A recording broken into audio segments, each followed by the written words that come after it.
Get ready, because the end is coming. The end of rideshare as we know it is coming. We know this. It's already in motion. I was watching Pedro, Mr. Bet on You, Santiago. I was watching his video. He started talking about it, how the apps are just not the same recently.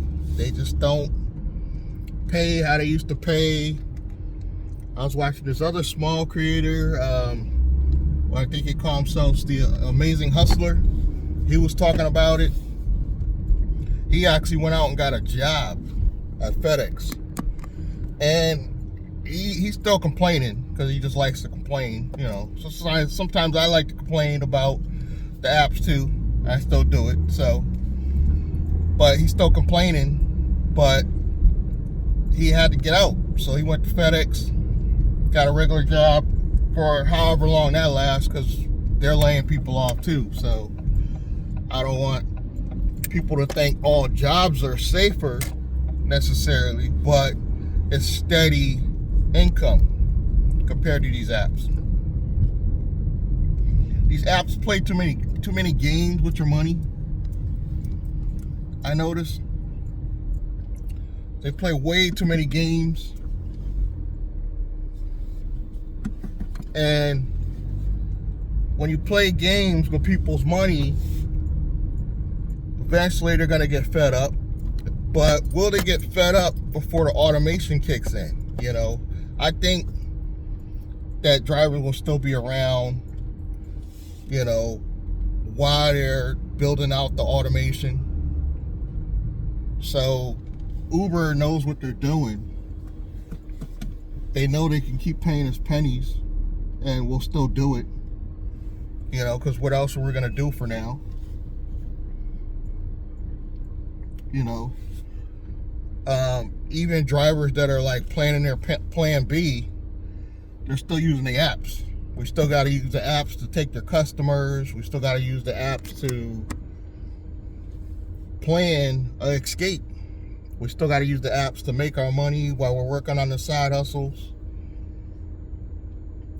So we're going to be doing it for a little longer, but we only got 5 years anyway. As far as I'm concerned, 2030 is it. I'm sure you've seen the news lately. Elon Musk, he's pushing Robotaxis out for even cheaper than Uber with the Waymos. So we'll see how that pans out. I don't think they're going to be able to keep that cheap rate forever. I think it's like $4 some change. Hit me up if you saw that in the news. I think it's like 4 and some change that they're doing it.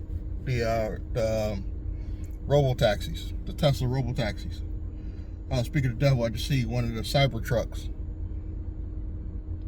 over here at Stop and Shop. I think the Cybertruck's ugly. I think they're absolutely hideous. They're not, even when it first came out, it looks futuristic, but it doesn't look luxury. I think Tesla needs to come out with a luxury looking brand, but they're made so cheap that that's part of the problem. When a lot of these companies, Hyundai, they're putting out some good products with these EVs, and they actually look good. You know, something you would actually want to ride in on your personal time. I'm just not a fan of these the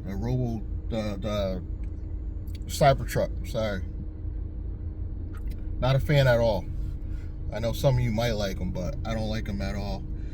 The Model Y, I can see the appeal because you need the size. So I get why they came out with that, you know, because the other models are a little small. So I get why they came out with the Model Y. But the new administration, they're not even pushing EVs. Elon was best friends with the president at one time, and now his arch enemy and the president is pushing, let's go back to gasoline. So you know what that means, that the used gasoline cars are probably going to get cheap because people are putting so much wear and tear on them and they're turning them in. That's what I'm seeing in the news anyway.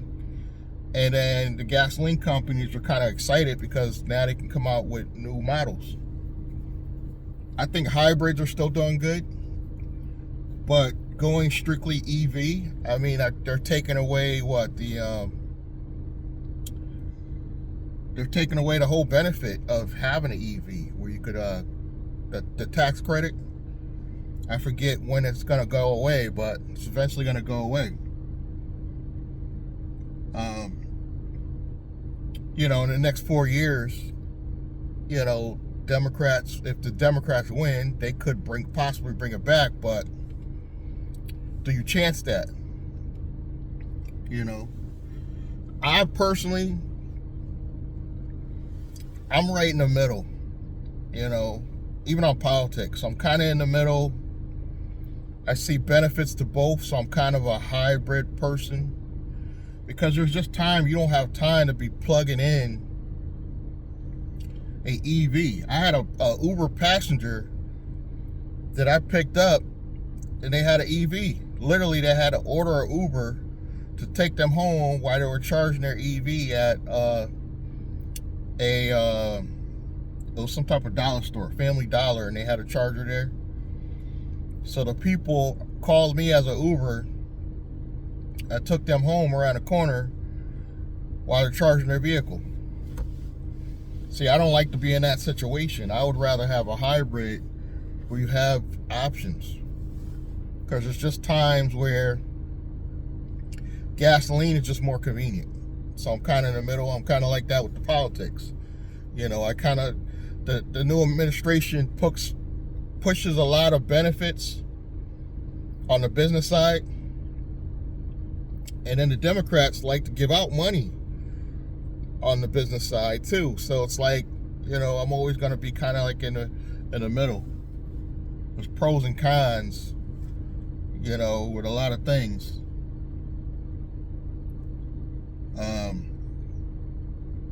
But start your plan B. The point of this video is really start your plan B, because I don't think we have a lot of time left. Like I'm saying, I'm feeling like 2030. Hit me in the comments, and when do you think actually the automation will kick in nationwide to the point where you're still going to see a few, but it's kind of like taxis. You see a few. Taxis aren't gone. Everybody was like, oh, taxis are gone. Uber took them all out. No, there's still some taxis around. New Haven has quite a few. I see some in Hartford. And there's taxi companies that are private.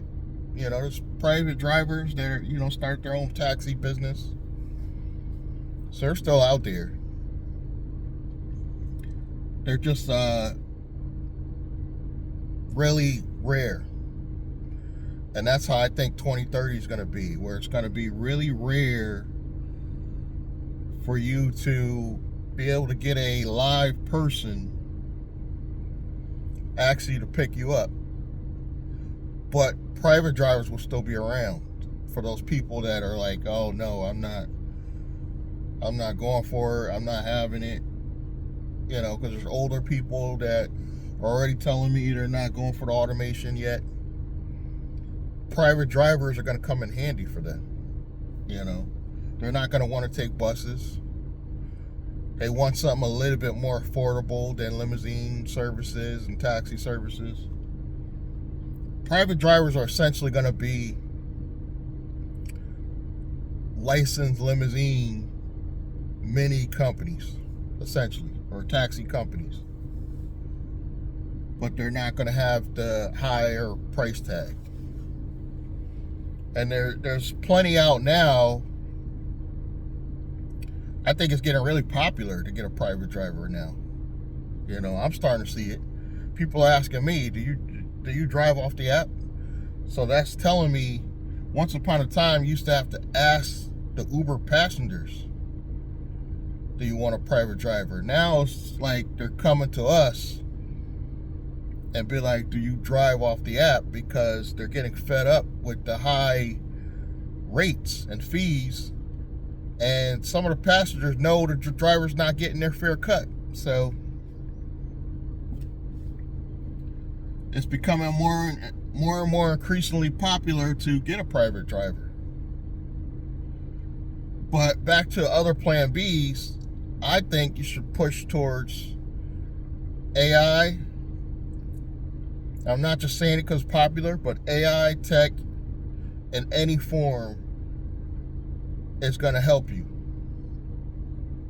I use it every day. I use some form of AI technology every day for the YouTube channels, for social media marketing, everything. And I would definitely look into doing some type of online business. And regardless of the current administration, there are still grants. There was grants in the last administration, there's grants in this one. So I have a real grant source if you're interested in checking that out. And then free AI training for those people that quote unquote are gonna say I'm not techie. Free training, links below. So I'm trying to warm you guys up to the fact we got to really start. I know I've been saying it in the past, but we got to really start thinking about plan B right now. Like, seriously. And people are being deactivated. I was watching where one guy that has a big channel got deactivated from what was it? Pedro got deactivated from Spark. This guy I think got deactivated from I don't know if it was Uber Eats or something. I don't remember what it was, but he got deactivated on the app. Oh no, it was DoorDash. Another scammer. So plan B is always to have more than one app. That's a given, because if I got deactivated from Uber, I still got Lyft. I literally stopped smoking weed just so I can get the bloodborne pathogen and my drug testing, just so I can get into the medical courier stuff. So I literally stopped smoking weed just for that. So I'm dedicated, you know, because there was nothing better than coming home and smoking just to relax. You know, I didn't smoke while I was driving or anything like that, but now I don't do it at all. I haven't done it in like good 4 or 5 months. I'm not gonna act like it was easy, but you got to do what you got to do to get ahead. You know, because I see a future where Uber and Lyft is still around, but there's not going to be a lot of physical drivers doing the rideshare side. Possibly we'll still be doing deliveries, but we only got so long before they'll figure a way to eliminate us from that too. So the best thing to do is to join them. Use the AI to your advantage. Start an online business, affiliate marketing, YouTube. Actually, the free training can help you go into that with starting YouTube, using AI to help you build your channel. I'm using it for the titles, thumbnails, and even my short form content. I'm using Opus Clips, which is AI platform. I don't even edit videos. So I'm using Opus Clip, edit like my longer form videos like this one. I just plug it in. It'll do the shorts, do the titles, thumbnails. And of course, you can always get one rude person that comments that said, oh, he thinks he's doing something because he's using AI for his YouTube channel. All I'm doing is educating people that might not be as techie as me. You know? I'm not that techie either, but I'm learning. At least I'm learning. I'm in my 50s, and I know way more than a lot of people my age. Way more. Like, I just talked to a passenger, Uber passenger that was, I think he had some type of religious channel he started. Some ministry thing he was doing in Spanish. And I was like, use AI, it's gonna help you. It's your best friend. And he took my advice. He was like, yeah, I'm already starting to look into it. I didn't have the free training to offer him, but the free training is not me. So it's by a guy named Stephen Rachel, first of all, that knows a lot more about AI than I do. So the free training is not mine, it's his. He has a paid level if you want to learn even more. And there's a lot of courses and other stuff you can get into. And he'll let you market it, just like I'm doing it, to make more money. You know, think about this stuff. Affiliate marketing. It is, how do you get traffic? YouTube. If you don't got a YouTube channel, a lot of you got a TikTok. You know, a lot of you Gen Zs and millennials, you got a TikTok. Traffic. I just found out that I could go live on my TikTok, and I believe I only have like 250 followers on TikTok. I didn't even know I can go live already. I just found this out. Somebody got less followers than me told me.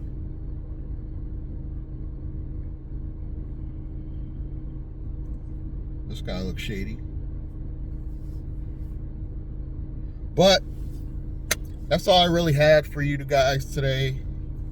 I just wanted to vent and get you warmed up to the idea of starting your plan B. And let's think about the future. Like I said, I'm in my 50s and I'm still thinking about the future. God willing, I'll live long enough to see a lot more. But you should always plan ahead just in case. We can all die tomorrow, but plan ahead, because chances are you're probably gonna be the lucky ones that lives another day, and you gotta make some money, you know, while you're going about your life. You know, more money is the key. I know people like to think that money is the root of all evil, but we gotta make more money to save. I'm trying to buy a house. This is hence the reason why I'm doing so much. I'm renting rooms, affiliate marketing, Uber, Lyft, trying to get into medical transportation. I'm trying to buy a house because rents keep going up in Connecticut. Thinking ahead. Thinking ahead. Always thinking ahead. Because like I said, if I live long enough, I want to have 2-3 houses before I die. You know, have a living trust, holding company, 1 or 2 operating companies, to pass something on down to your family, a legacy. You know, not just because I want you guys to hear my voice after I'm gone, because I really care about my family. If you really care about your family, you'll be trying to build something for the future, not just for selfish reasons. That's the way I look at it. You know, I got 2 granddaughters that I'll be thinking about. You know, if there's an afterlife, I'll be looking down and be like, okay, I did prepare. I did do what I could in the time I had. Granted, I started late because I made a lot of mistakes in my youth, but going forward, let's not cry about those mistakes. Let's, you know, do what we can. You know, we got to keep thinking about the future, you know. And I'm probably going to keep doing this, talking about Plan B, until you guys get tired of me talking about it, because I truly believe the end of rideshare is coming. Well, not the end of rideshare, but the end of rideshare as we know it, with physical drivers. And for those of you that are interested in setting up your LLC, setting up a software company, the order you should do it in, your holding company, your living trust, your operating account, check out my other stuff that I'll be talking about. I'll be talking a lot about holding companies. If you're not seeing it on this channel, on my other channels, because I want people prepared, you know. And when you hear it from lawyers and not in layman's terms, it sounds overwhelming. But when you hear it from a person just like you think, oh, he's doing it. He barely graduated high school, so why can't I do it too? That's the message I'm trying to send. So that's all I got for you again today. Subscribe, like, comment, click that bell icon, and I'm gonna see you guys in the next video. Thank you.